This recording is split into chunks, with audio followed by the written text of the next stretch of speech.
كنتمنى تكونوا بخير وعلى خير. لايف على غفله، بغيت نبقى نوجد ليه وداكشي مشارك معكم هادي، وقلت بلاش ما جينيش نقول لكم اللي كاين هنا يحضر يدي الاستفاده اللي ما كاينش مره اخرى ان شاء الله. مريح شاد الكتيب ديالي جالس كنقرا وكنقيد شي لعيبات، و نقدر نشارك معكم واحد اللعيبه على اللغه تجيكم شويه غريبه ولكن نشاركها معكم.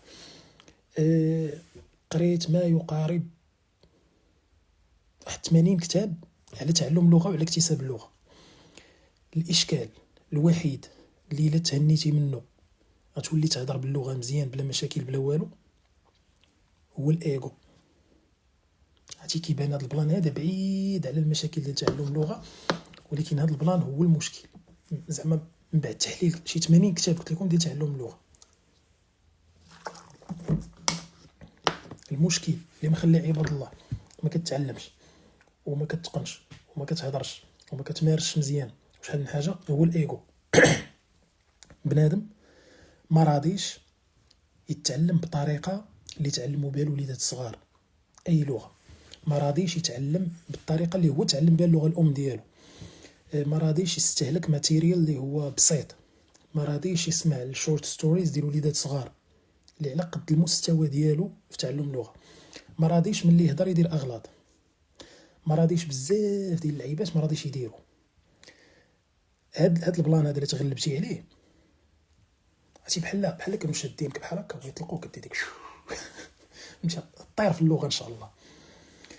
وهاد اللعيبه هادي انا ما عمري سمعت شي واحد تيهضر عليها، ما عرفتش علاش، واش ما منتبهينش ليها، واش ما كتبانش ليهم راه مشكل. انا بعدا شخصيا كتبان لي مشكل، حيت ملي جيت نشوف لقيت بنادم ما باغيش يدوز التدرج، ما باغيش يطلع في دريجات بحال هكا باش يتعلم، لا باغي نيشان طاق فهمتي.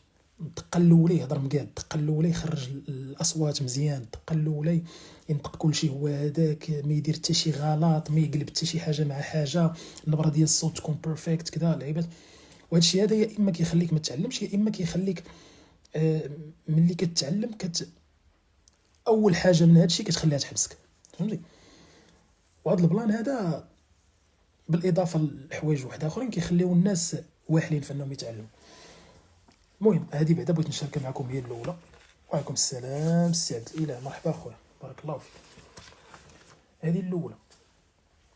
حاجه واحده اخرى نشاركها معكم دغيا. اول مره غادي نخرج من المغرب نسافر برا، سافرت في 2015 مشيت لبرا، وكان عندي واحد القناعه هي انه قبل ما نمشي لبرا نتسارى المغرب، ندور المغرب، نشوف بلايص مختلفين، نطلع للشمال نهبط للجنوب، نمشي للشرق نمشي للغرب، نتلاقى مع ناس، نمشي للقرى، نمشي للبوادي، نمشي للمدن، نشوف ثقافات ديال الناس، نجرب الماكلات ديال بلايص مختلفين، نسمع اللهجات ديال الهضره ديالهم وشحال من حاجه. ملي ندير هذا الشيء بطبيعه الحال المغرب ما يمكنش تسالي راه تبارك الله كبير، ولكن ملي نزور تقريبا المغرب كامل وداك الشيء ديك الساعه نبدا نكتشف برا. كانت عندي هذه القناعه ديال انه تنسالي بلادي عندوز بلادات الناس تنجرب ماكله بلادي عاد نجرب ماكله بلادات الناس. كاينين شي حوايج لحد الساعه اللي كنناقشهم مع شي ناس عندهم علاقه بالماكله مثلا، لان هي ثاني هوايه عندي شي حوايج عندهم علاقه بالماكله ملي كنناقشهم مع الناس كتجيهم غريبه، علما انهم كاينين في بلادنا فهمتي. بحال دابا انواع الخبز مثلا كنناقشهم مع الناس كتجيهم غريبه، ما كيتيقوش انه راه كاينين انواع ديال الخبز مختلفين من غير داكشي هما اللي عارفين البلبوله والسميده والعيبات كذا، علما انه كاين خبز بالحامض مصير فهمتي. ما كنتيش نيت متركال كذا ما غتشوف. ما علينا، الفكره من هادشي شنو هي انه نسالي ثقافتي انا ندوز لثقافه الناس. هاد البلان هذا كنعطيه دابا نصيحه للناس اللي باغيين يتعلموا شي لغه واحده اخرى. اي لغه غتبغي تتعلمها غتعلمها عن طريق جوج الحوايج، يا اما العلم د اللغه يا اما ثقافه اللغه.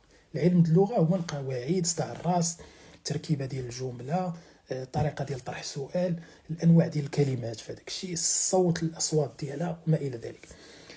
الثقافه ديال اللغه هي الناس شنو كيستعملوا كعبارات او كتراكيب لغويه في مواقف مختلفين. مزيان ملي انت غتبغي تتعلم لغه واحده اخرى بطبيعه الحال غتعلم ثقافه ديال الناس واحد اخرين.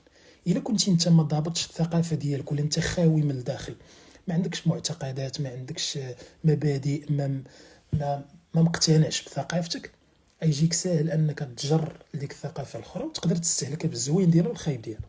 وهذا مشكل. يعني ملي كتمشي تنغامس انت في واحد اللغه واحده اخرى ديال واحد البلاد واحده اخرى، وكتنغامس في الثقافه ديالها، وانت ضعيف ولا خاوي من الداخل وما عندكش جذور ثابتين في الثقافه ديالك وفي المعتقدات ديالك وداكشي، هنا كيوقع لك واحد التفركل ثقافي اللي كيخرج منك واحد الانسان بدون هويه، وكيخرج منك واحد الانسان اللي ساكن في زبتك زوله وكيسحب راسو في فلوريدا مثلا، مع احتراماتي لفلوريدا وسبتك زوله. الفكره غير باش توصلوا باش تفهموا الفكره، غير ده مثال فهمتي. ما كيكون بنادم هو مازال فهمتي مازال ما شبعانش من ثقافته، هو كيمشي كيتلاحى ثقافه واحده اخرى. القضيه ديال ردوا من البال كثر بزاف الناس اللي كيبغيو يتعلموا، كيشد ديك الثقافه ديال اللغه اخرى وكي تيعنق بحال هكا فهمتيني بما تحتويه من جيد وسيء، من جميل وقبيح. واخا هاد القضيه دي ردوا لها البال، مزيان يكون عندك واحد الفلتر كتاخذ ديك الثقافه شنو انت باغي، شنو انت مناسب المعتقدات ديالك ومناسب العقيده ديالك ومناسب الدين ديالك ومناسب ومناسب ومناسب ومناسب. المهم هادي ردوا لها البال. كاينين شي حوايج اللي حتى هما تيبلوكيو الناس باش كيبغيو يتعلموا منهم. الطريقه التقليديه اللي كيترجموا بها الناس في دماغهم قبل ما كيبداو يهضروا. يعني انت باش كتجي كتبغي تتعلم شي لغه، كتمشي تتعلمها كعلم ياك، وكتبدا تقراها، ماشي كتستهلكها ماشي كتعيشها، كتبدا تقراها. ملي كتبدا تقراها دماغك كيفكر بطبقات اولا بدي فلتر، وملي انت كتسمع شي حاجه بديك اللغه الجديده ديال اللي انت كتعلمها كتحللها. سوري اعتذر، كان جاني واحد اللعيبه ما عرفتش واش تقطع الصوت ولا لا. مي المهم الا كنتو كتسمعوني مزيان كتبوا لي في كومونتيرات غير باش نكمل، سينو نقطع ونعاود. غبرت عليكم الله يحفظك، والله الا معنا وقت بالله.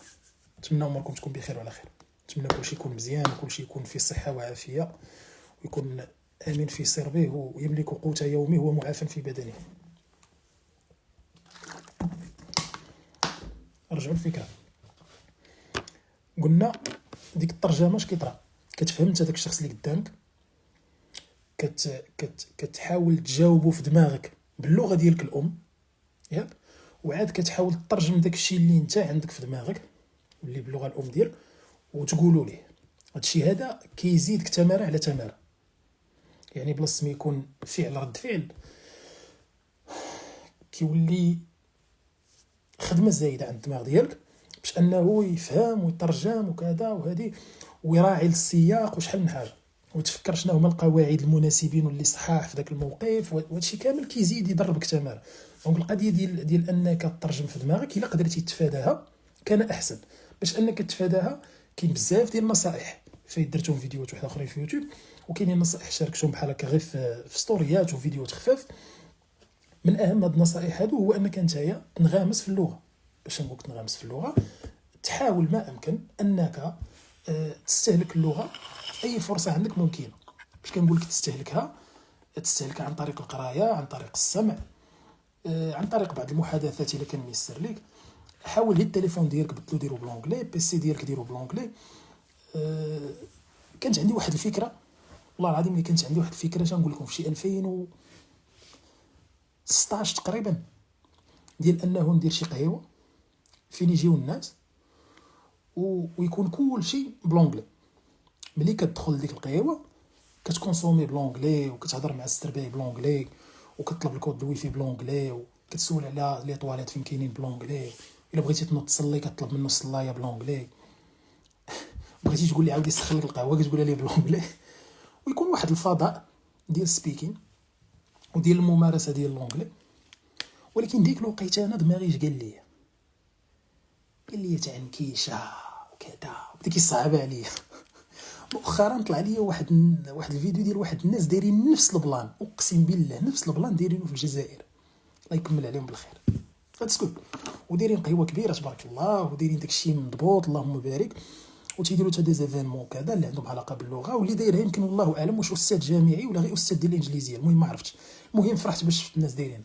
والفكره كانت عندي هذه شحال هذه كنت باغي نديرها في الرباط، والله الا كنت باغي ندير قهوه بديك ستيل بلدي فهمتي، قهوه في هذوك الكراسه ديال الثوم وكيسان بحال هكا ديال الفخار داكشي زويون فهمتي، يكونوا فيها بريردات ونديروا فيها الشفنج ونديروا فيها الحلوى ديال المغرب والفقاص وكذا، داكشي زويون كنت باغي ندير. وهذا الشيء هذا كنت كنقول في دماغي غادي اتراكتي تا توريست اللي يقدروا يعاونوا في القضيه ديال التلقح الثقافي وداكشي ديال السبيكين وكذا وكذا. مي على خير ما كتبش صراحه، ماشي ما كتبش، انا ما درتش مجهود باش نكون معكم صريح. ما نلوم حتى شي واحد، نلوم راسي، انا ما درتش مجهود. انا كون درت مجهود كون جاب الله تيسير. المهم هذه غير جانبا باش نقول داك الانغماس في اللغه. السوجي هو تعلم اللغه وشنو الحوايج اللي كيحبسوك باش انك تهضر. حيت دابا انت تقدر تهضر معايا بلونجلي ولكن كاين شي حويجات حابسين. هذوك الحويجات اللي حابسين كنا كنحاول دابا نوضحهم لك دابا هكا. توكل على الله وتبدا تهضر باش تبدا دير الاغلاط، باش تبدا تصلح دوك الاغلاط باش دوز لحاجه اخرى. وتلخيصا شنو قلت قبل هو ان اكتشفت انه كاينه حاجه وحده اللي حابسه الناس باش انهم يهضروا باللغه مزيان ويتعلموها مزيان بطريقه صحيحه، هي الايجو، هي الانا، هي داك ويلي انا نسمع القصص ديال الدراري الصغار. انا فهمتي عرفتي بحال الكومونتيرات ديال ضحكتيني واخا انا مهندس بحال هكاك. انا نسمع دوغا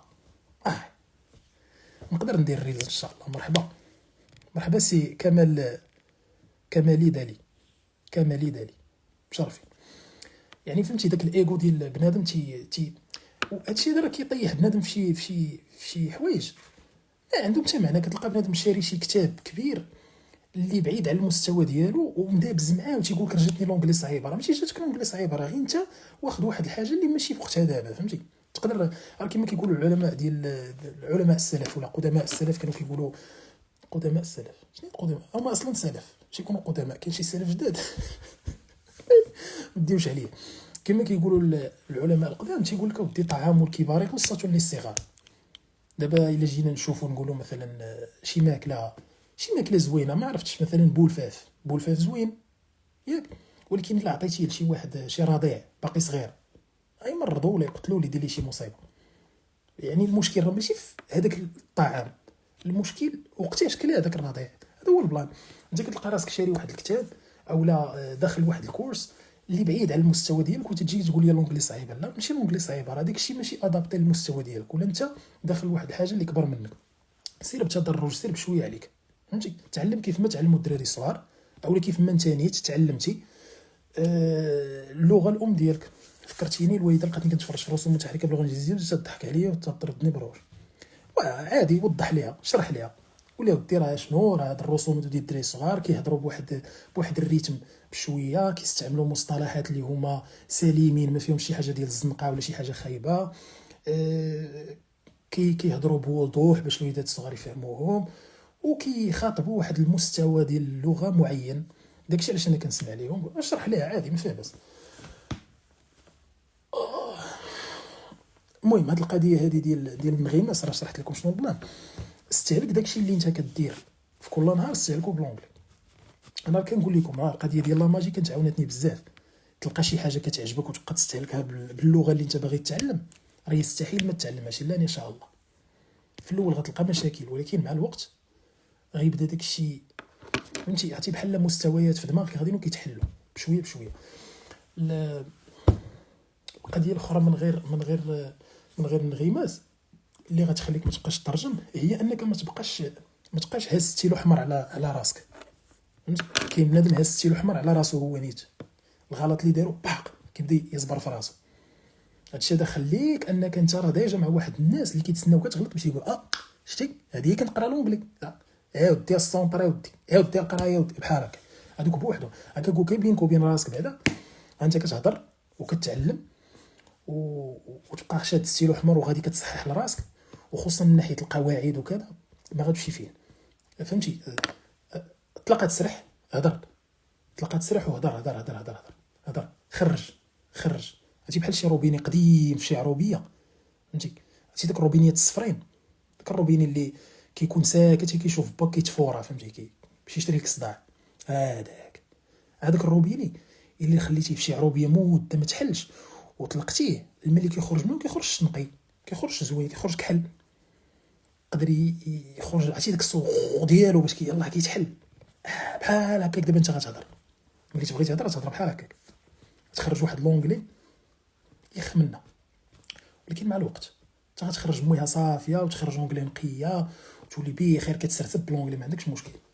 يعني هاد القضيه هادي مهمه حتى هي، ديال انك ما تبقاش هاز السيل احمر على راسك وما تبقاش رد البال الصغيره والكبيره، فهمتي؟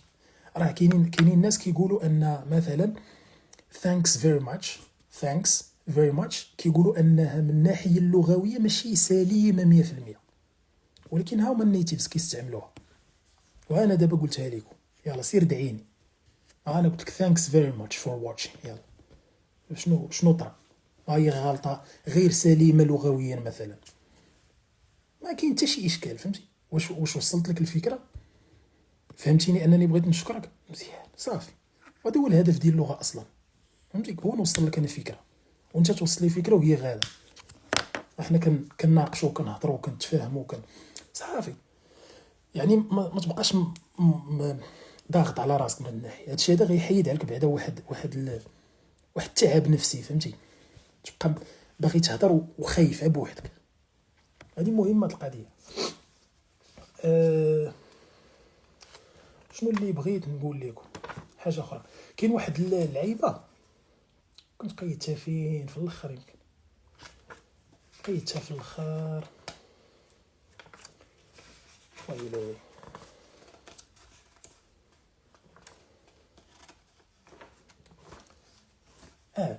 واحد البلان كاين في اللغه باش ما تبقاش. علاش كنقول للناس ما تعلموش كلمات منفرده؟ كلمات منفرده كيخليوك ما تعلم، ما تهضر، ما تستافد، ما والو. يمكن تفهم شي شويه وصافي. علاش؟ حيت الفهمه تقدر تعتمد مثلا على كيورد، والفهمه تقدر تعتمد، حيت هذا السؤال هذا كيجيني بزاف، يقول لي خاي ميلود انا كنفهم الناس كيهضروا بالونجلي ولكن ما كنقدرش نجاوبهم. الفهمه كتعتمد على فيشل اكسبريشن، تعابير الوجه، كتعتمد على النبره ديال الصوت، كتعتمد على الحركات ديال الجسم ولا لغه الجسد عموما. عاد الكلمات، ودوك الكلمات تقدر جمله كامله تاخذ منها نتا كيورد. هاي كلمه مفتاح بالاضافه لدوك الكلوز الاخرين اللي هما الفيشل اكسبريشن وكذا، وتفهم شنو بغى يقول لك داك الشخص بلغه اجنبيه. دابا انا شي واحد انا ما كنهضرش الجابونيه، ولكن الا جا عندي جابوني معصب نفهمو راه معصب، واخا انا ما كنفهم حتى كلمه. ولكن الا جا عندي مثلا ما نعرف هندي فرحان انا عارفو فرحان، واخا انا ما كنفهم حتى كلمه. يعني كاينين كلوز اللي كيخليوك تفهم، ولكن ملي كتبغي تهضر كتلقى راسك خاصك واحد العباره، واحد الجمله، واحد الاكسبريشن اللي تستعملها في واحد الموقف معين. وديك الاكسبريشن سواء غتحفظها كيف ما هي وتشاركها مع دوك الناس اللي قدامك وتا هما غيفهموك لانهم تا هما كيستعملوها، سواء غتبقى تحمق راسك وتحاول تكونها بالاعتماد على كلمات منفرده وشويه ديال القواعد وتبدا تلصق، فهمتي؟ شي مع شي وتخرج لنا واحد الجمله اللي اخترعتيها وغالبا غلطه. وهذاك اللي قدامك الا ما فهمكش فيه العياقه، ما بغاش يفهم، لا راه انت ما وصلتيش ليه شنو بغيت، فهمتي؟ دونك الفكره اللي بغيت نقول هنا شنو هي انه ملي كتعلم كلمات منفرده يقدروا الكلمات عندهم معنى، ولكن ملي كيتجمعوا مع بعضياتهم كيعطيو معنى واحد اخر. واخا نعطيو مثال بالدارجه، مثال بسيط جدا. كتلاقى شي صاحبك السلام عليكم صافا مزيان، فين شاده وترجم دابا انت فين شاده، وشو واش داك المعنى اللي كتعطيه هو المعنى اللي انت قصدتي. فين شادها كنعني بها اش تما، فين انت، اش كدير، فين كنتي. عندنا بزاف ديال المعاني اللي حنا متفقين عليهم، ولكن باش بغيت نجي نترجمها والله ما عرفت فين شاده الصا. ولكن الا جيتي بغيتي تترجمها للغه واحده اخرى ولا فهمتي معنكشه صعيبه. فين شادها، شنو هي اللي شاد وكيفاش فين، واش دابا مثلا واش انا شاد هذه فين شادها من التحت ولا ما. هذاك اللي قدامك اي حماق ما غيفهمهاش. ولكن حنا متفقين عليه. هذا البلان هذا كيتسمى المعنى العرفي في اللغه، كيتسمى المعنى العرفي. شنو هو المعنى العرفي؟ هو واحد العباره ولا واحد الحاجه اللي اتفقنا عليها حنا واحد المجموعه من الناس انها كتعني واحد الحاجه. اوكي صافي. دونك هذا البلان هذا الا بغيتي انت تتعلم شي لغه سير حفظ عبارات خاصين بمواقف مختلفين واستعملهم ملي تحتاجهم. وهنيئا لك، انت تعلمتي اللغه باسهل طريقه ممكنه. واش فهمتوني؟ هادشي راه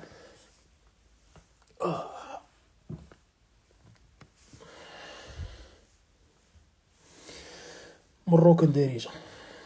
دابا شوف، كاينين عاوتاني في مصر مثلا. في مصر عندهم واحد التعنكيشات كثار من الدارجه.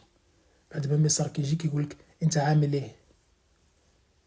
ايه، وهما كيقصدوا بها واش صافا لاباس بخير، شنو اخبارك، ماشي هي انت بتعمل ايه. دابا هاد البلانات هادو الا جيتي زعما تحكر في كل كلمه وكذا غتلف، والله تتلف.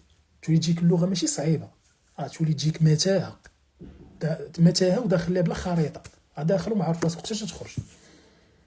ولكن الا فهمتي هذا البلان هذا، فهمتي المعنى العام، المعنى العرفي ديال اللغه، واش كيقصدوا هاد الناس بهاد الحاجه، وحفظتي دوك التعابير كيف ما هما واستعملتيهم في مواقف مختلفين، هنيئا لك، غتكون فهمتي دوك الناس، وغتكون متاكد انهم حتى هما غيفهموك ملي تبغي تهضر معاهم، وغتكون كتهضر بتلقائيه، وغتكون كتهضر صحيح 100%، ما كاينش مجال للغلط، حيت ما يمكنش تغلط في واحد الحاجه حفظتيها كيف ما هي وعرضتيها.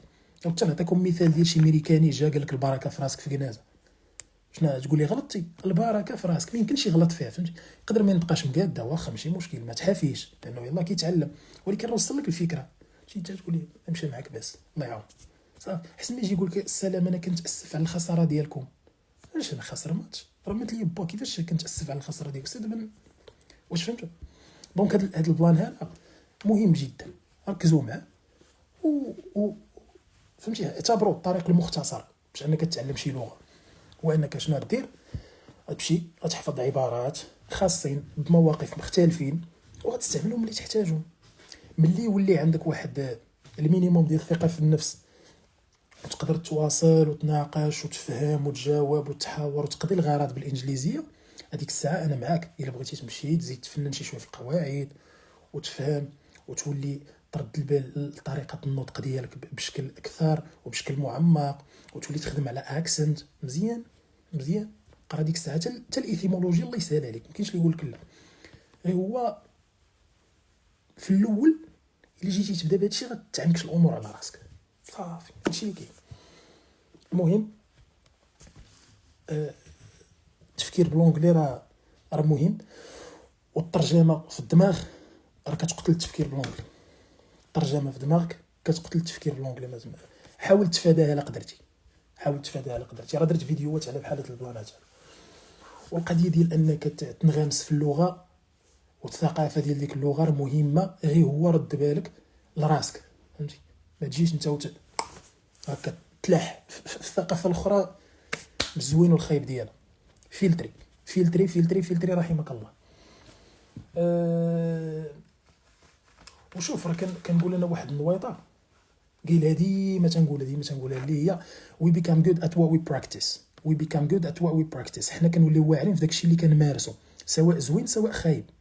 راه ماشي غير في الزوين هاد القضيه، في الزوين والخايب.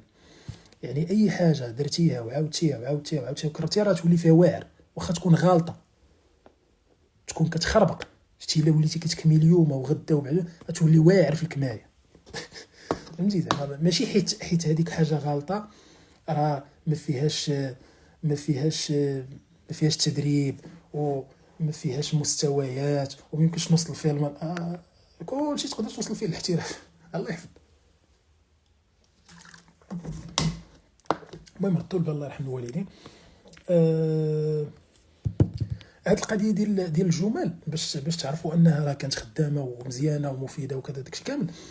كانوا داروها جوجل فاش بغاو يصاوبوا واحد الكلافي ديالهم، كلافي اللي غيسهل على الناس الشاط واللي غادي يختصر لهم الوقت. كانوا صاوبوا واحد سميتو جيبورد، يمكن واش داروا والله ما عقلت، واش 2017 ولا اين عام. المهم والله ما عقلت، راه درت عليه فيديو شحال هادي. كانوا باش بغاو يصاوبوه بغاو يزيدوا فيه واحد الخاصيه ديال الاوتو سجيشن.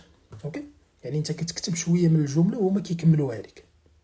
باش يديروا هاد البلان ما يمكنش يكونوا كيعلموا الغيب.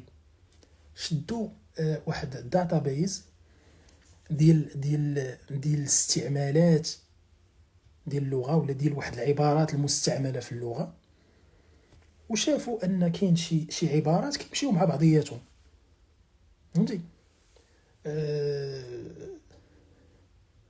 مثلا نقول اتس نايس، هو كيقترح عليك تو ميت يو مثلا.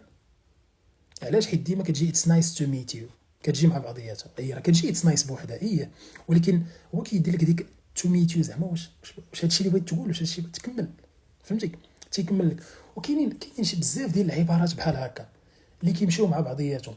بحال دابا باش كنقولوا مثلا، فهمتي؟ كتلقى في ريستورون كتلقى جوج ديال التويشيات، جوج ديال التوابل محطوطين في لي ريستو. شنو هما؟ سولت اند بيبر، سولت اند بيبر، مجموعين مع بعضياتهم. كاينين دي بلا مثلا عاوتاني كيمشيو مع بعضياتهم، بحال دابا مثلا اوكلا بريتيش اللي هي فيش اند شيبس، ما تلقاش فيش هكاك بوحدها، فيش اند شيبس يعني، فهمتي؟ برجرز اند فرايز، العدس مزيان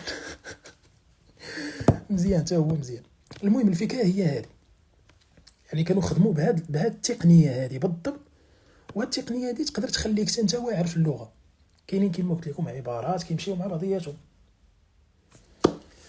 اي اي اي واحد الحاجه مهمه جدا غنختم بها، ومراسل الله يسهل عليكم، هي ان الممارسه ما تخليوهاش في دماغكم راه هي الهضره. انا ما عنديش مع من نمارس لونجلي، يعني ما عنديش مع من نهضر بلونجلي، هذا راه مفهوم غلط. وعليكم السلام، الله يحييك، الله يحفظك سي انس. هذا راه مفهوم غلط. راه الممارسه ديال اللغه كتكون عن طريق الهضره، القرايه، الكتابه، السمع. هادو كاملين كتسمى كتمارس فيهم اللغه. حيت دابا انا باش كنكون كنسمع بودكاست بنيت انني نتعلم، وكناخذ منه نويطات، كنسمع منه عبارات، وكنسمع شي نويطات كيفاش كيتنطقوا بطريقه صحيحه، واش ما كنمارسش اللغه؟ راه كنمارسها. انا مثلا كنجي اليوم كندخل جوجل دوك، وباي ذا واي البلان هذا واعر بزاف، كندخل جوجل دوك وتنبدا نكتب اليوم شنو درت معايا، شفاقت، شنو خديت في الفطور، مشيت ترينيت، تلاقيت فلان، خدمت هادي، درت هادي، تنسالي لنا. وبطبيعه الحال ملي كتكتب تما هو كيبدا يكوريجي لك داكشي اللي انت كتبتيه غلط، انت كتعلم. واش هنا ما كنمارسش اللغه؟ راه كنمارس اللغه. يعني ما تبقاش انت نضيق المفهوم ديال اللغه ودير الدراجات وكتقول انني الممارسه ديال اللغه هي انني خصني نهضر وانا ما عنديش نعمل براتيكي. دير فيديو كما كندير دابا انا، داير لايف، دير انت فيديو هضر مع راسك بالونجلي، وشوف راسك كتحرك فمك بالونجلي والفك ديالك كيفاش كيدير.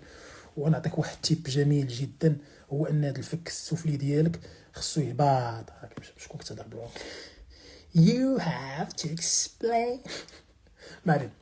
المهم والله الا بصح نصيحه مفيده، استعمل جي بي تي تو براكتيس سبيكين ويز. وي كيعاون بزاف. شات جي بي تي ولا اي موديل ديال الذكاء الاصطناعي يعاونك بزاف باش انك تهضر وتناقش وتقدر تطلب منه كاع يصلح لك. علاش لا؟ الا بغيتي، ما بغيتيش بلاش، ينبهك، يعطيك اقتراحات، فيه ما يدار والله. يعني ما تبقاش انت مضيق المفهوم ديال الممارسه غير في هذا البلان هذا ديال حكار ما لقيتش مع من نهضر. وصافي ما لقيتش مع من تهضر، جلس ما تتعلمش، باش تصدعنا راسنا. المهم هذا هو البلان. الا عندكم شي سؤال دغيا نزيد واحد دقيقه ولا جوج. كاين ابليكاسيون ديال هيلو توكس كتهضر مع الناس هما كيتعلموا. انا لي زابليكاسيون كنت كنرشحهم شحال هادي صراحه، ولكن ملي جيت كنشوف مؤخرا لقيت ان لي زابليكاسيون ما بقاش الهدف ديالهم هو يتعلم بنادم، فهمتي؟ ولا الهدف ديالهم هو البساله والشاط، وفهمتي شي باغي يتعرف على شي، وشي باغي يصور الفيديو يحطو في انترنت. ما انا هادشي اللي كنشوف لا تبريج دوك لي زابليكاسيون صراحه. باغي تبراكتيسي راه هو شات جي بي تي، سير هضر معاه. ما عندكش شات جي بي تي وما مخلصوش، هز التليفون بحال هكا وعاود شنو درتي في نهارك. ملي تكون جالس في داركم كدير شي حاجه، هذاك الشيء اللي كديرو بقى تقولوا فهمتي بالجهد بالونجلي، بقى تقولوا لاودلي بالونجلي، فهمتي؟ I am drinking water. I will drink water. I am journaling. أنا كاس كنكتب. فهمتي؟ I am reading a book. I am making tea. First let's do this. وانت غادي باغي تعمرها بالرد ديالها، يهز وبدا كتقول ليه الخطوات ديالك بالونجلي، وبدا كتصلح، وغتلقى راسك وحلتي في شي حاجه ما عرفتيش شناهي، غتمشي تقلب عليها غتحفظها كيف ما هي وتستعملها لغد ليه، وانت غادي بشويه فهمتي؟ قطره كيحمل الواد. هذا هو البلان والله. ما اما الا بقيتي تتسنى شي واحد يجي يجلس معاك ويهضر معاك، ما يعني بقيتي تما، هذا طيح في ديك المونكي مايند. وبدات بالنسبه لي بودكاست واش مزيانين الا كانوا في المستوى ديالك، ما كانوش طالعين عليك وانت كتسمع اطرش في الزفه ما فاهم والو، راه مزيانين لي بودكاست مخيرين. راه كاينه واحد لاشين يوتيوب بلاتي سميتها بوب ذا كنديان، بوب ذا كنديان انجلش ولا كندا ولا بوب ذا an English lesson about starting again. An English lesson about time, common English question we use every day. والله الا داير داكشي جميل جدا. هو سميتو بوب ذا كنديان، بوب ذا كنديان. دخلوا تفرجوا فيه في يوتيوب، راه كيدير حتى فلوغات غادي وكيهضر وكيناقش وكذا وكيوريك وكذا وتتعلم منه عبارات زويونين. فابو راه هو يوتيوب باش ما نبقاو نقول لكم زعما لا حكا شري الكتاب ديالي وهادي، لا لا لا لا، هو يوتيوب فابو. واللي بغى الكتاب يتواصل معايا بقى شي 20 بلاصه 130 درهم، ولكن ماشي هكا غيوصلك بي دي اف، ماشي هكا، هذا ديالي انا هكا هو الكتاب غيوصلك بي دي اف نهار 16 جونفي اللي هو هذا الشهر هذا. غتلقى فيه قواعد، غتلقى فيه اكسبريشنز، غتلقى فيه كاع داكشي اللي تقدر تحتاج باش تهضر بالونجلي بلا مشاكل بلا والو. اللي بغاه دابا يتواصل معايا دابا دير 130 درهم، مورا 16 في الشهر غيولي يدير 650 درهم. انا علمتكم. المهم قلت لكم كاين فاش براتيكي وكاين فاش ديروا شحال من حاجه. تقدر غير داكشي كيما قلت لكم اللي كدير كل نهار انت كديرو، انت كتهضر بالونجلي، انت كتوصف شنو كدير بالونجلي خارج كتمشى غادي وكتوصف داكشي اللي داير بك بالونجلي. ثانك يو فور ذيس ادفايس ما كديرش لا اس في الاخر، بحال انفورميشن عقلوا عليها. الجمع ديال ادفايس هو ادفايس، ما كديرش لا اس. وشكرا. المهم هذا ما كان. نتمنى تكون شي استفاده ولو خفيفه وظريفه من هادشي هذا اللي قلنا. اللي محتاج شي حاجه تواصل معايا، الله يسر الامور. السلام عليكم ورحمه الله وبركاته.